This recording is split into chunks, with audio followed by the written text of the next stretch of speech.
The Villisca Axe Murder House, a century of blood and mystery. In the quiet town of Villisca, Iowa, stands a white frame house that appears unremarkable from the outside. But step closer, and you'll notice something unsettling. The windows seem darker than they should be, the air around it unnaturally still. A small sign reads Villisca Axe Murder House, the only visible indication of the nightmarish events that unfolded within its walls over a century ago. What happened inside this unassuming home would become one of America's most chilling unsolved murders and transform a peaceful, pretty place into what some believe is truly an evil place. The night that changed Villisca forever. June 9, 1912, began as an ordinary Sunday in Villisca. The Moore family, respected hardware store owner Josiah, his wife Sarah, and their 4 children, Herman, Mary, Arthur, and Paul, attended a church function that evening. 2 additional guests joined them that night, Lena and Ina Stillinger, young sisters who had been invited for a sleepover with the Moore children. As darkness fell over the little white house, none of its 8 occupants knew they were spending their final hours on Earth. Shortly after midnight, while the town slept peacefully, an unknown figure quietly entered the unlocked front door of the Moore residence. This wasn't unusual in Villisca, a small, friendly community where people rarely worried about securing their homes.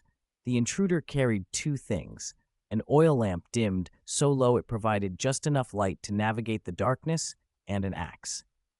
Imagine standing in that doorway now, over a century later, knowing what happened next. The floorboards beneath your feet, the same ones that creaked under the killer's careful steps as he moved through the sleeping house. With an eerie familiarity with the home's layout, the killer bypassed the guest room where the Stillinger girls slept and made his way upstairs. His first targets were Josiah and Sarah Moore. In their bedroom, he raised the axe high, so high that it gouged the ceiling, a mark that would later become evidence of the attacker's savage force. The first blow came down on Josiah's head with such ferocity that it destroyed his face beyond recognition. Before Sarah could even register what was happening to her husband, the killer swung again, this time using the sharp edge of the axe on her. Josiah would receive approximately 30 blows to his head alone, a level of violence suggesting a deeply personal rage. The path of destruction. With the parents silenced forever, the killer methodically moved to the children's room. Herman, Mary, Arthur, and Paul Moore, aged between 5 and 11, were each struck with the blunt end of the axe as they slept. One by one, these young lives were extinguished without mercy, without warning. After murdering the Moore children, the killer wasn't finished. He made his way downstairs to the guest room where Lena and Ina Stillinger slept. 12-year-old Lena may have awakened during the attack. Her body was found positioned differently than the others, with evidence suggesting she had tried to fight back. Even more disturbing, investigators discovered her undergarments had been removed and her body positioned in a way that exposed her genitalia, raising horrific questions about the killer's additional motives. Stand in that downstairs bedroom today, and many visitors report feeling a heaviness in the air, as if the terror of that moment still lingers, suspended in time. The aftermath and discovery. What happened next reveals the truly disturbing nature of the killer. Rather than fleeing immediately, he lingered in the house with his victims. He covered every mirror in the home with clothing or blankets, a bizarre detail that has puzzled investigators for generations. He took a slab of bacon from the icebox and placed it next to the bloody axe. There was evidence he washed his hands. Bloody water was found on the kitchen table. Some believe he even sat down and ate a meal while surrounded by his handiwork. The morning of June 10th brought beautiful Iowa sunshine, but for Mary Peckham, the Moore's neighbor, something felt wrong. The usually punctual family hadn't emerged to begin their morning chores. After knocking with no answer, she let out their chickens and called Josiah's brother, Ross Moore. Using his copy of the house key, Ross entered the silent home. What he discovered in the guest bedroom, the bodies of Lena and Ina Stillinger, sent him immediately back to the porch, where he told Peckham to call the town peace officer, Henry Hank Horton. The subsequent search revealed the full extent of the horror, all 8 people inside brutally murdered. The investigation that haunts Iowa. News of the slaughter spread quickly through Villisca and beyond, sending shockwaves across the country. How could such brutality visit this small, peaceful town? Who could harbor such hatred toward the well-respected Moore family? The questions multiplied faster than answers. In the attic, investigators found 2 spent cigarettes, suggesting the killer had hidden there, patiently waiting for the household to fall asleep. This wasn't a crime of opportunity or passion. It was meticulously planned.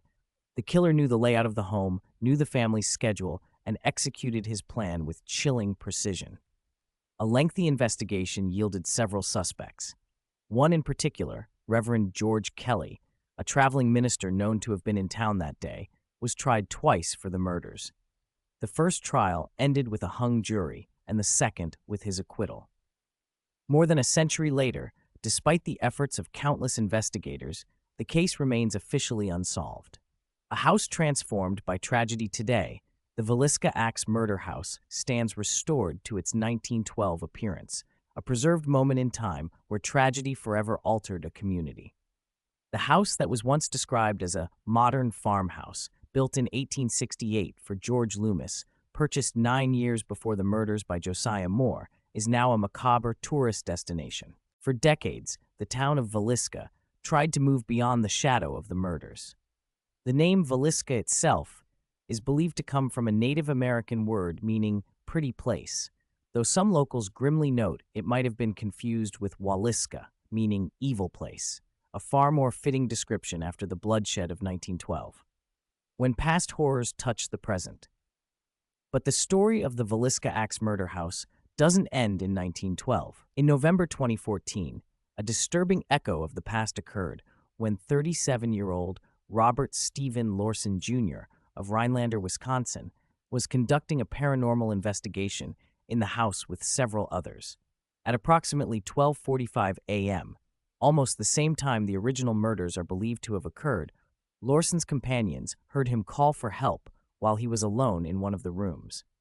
When they reached him, they found him suffering from a self-inflicted stab wound to his chest. He was rushed to the Clarinda Regional Health Center and later airlifted to Creighton Medical Center in Omaha. What compelled a man to stab himself in the dead of night, in the same house where 8 people were slaughtered, at almost the exact same hour? Lorson never publicly explained what drove him to self-harm. Did he experience something beyond our understanding? Was he influenced by the violent energy that many believe still permeates the house? Or was it simply the power of suggestion in a man already fascinated by the paranormal? Sheriff's officials reported there was no indication of foul play, stating it was unlikely charges would be filed. But the incident only deepened the mystery surrounding the house and its dark history. The haunting legacy. Those who visit the Villisca Axe Murder House today report a range of disturbing paranormal experiences. Some claim to see visions of a man with an axe moving through the rooms. Others report hearing children's screams or laughter when no one is there. Unexplained cold spots, objects moving without explanation, and overwhelming feelings of dread are commonly reported. Paranormal investigators flock to the location year after year, attempting to communicate with whatever may linger there. Is it the restless spirits of the Moore family and the Stillinger sisters, unable to find peace after their violent ends? Or has the sheer magnitude of the horror that occurred there somehow imprinted itself on the very walls of the house? No one can say for certain, but one thing is clear. The Villisca Axe Murder House stands as a grim monument to one of America's most horrific unsolved crimes. Each board, each nail, each pane of glass is a silent witness to that terrible night in 1912 when 8 souls were violently torn from this world, leaving behind questions that remain unanswered to this day. As daylight fades and darkness falls over Villisca, the little white house on the quiet street sits waiting. For some, it's merely a historical curiosity. For others, it's a place where the veil between this world and whatever lies beyond grows thin. But for everyone who knows its story, it remains a chilling reminder that sometimes the most terrifying monsters aren't supernatural at all. They're the ones who walk among us, hidden behind human faces, waiting for the cover of darkness to reveal their true nature. The axe that ended 8 lives on that June night has long since been removed from the premises. But in the Villisca Axe murder house, time stands still. The horror remains, and perhaps so do those who experienced it.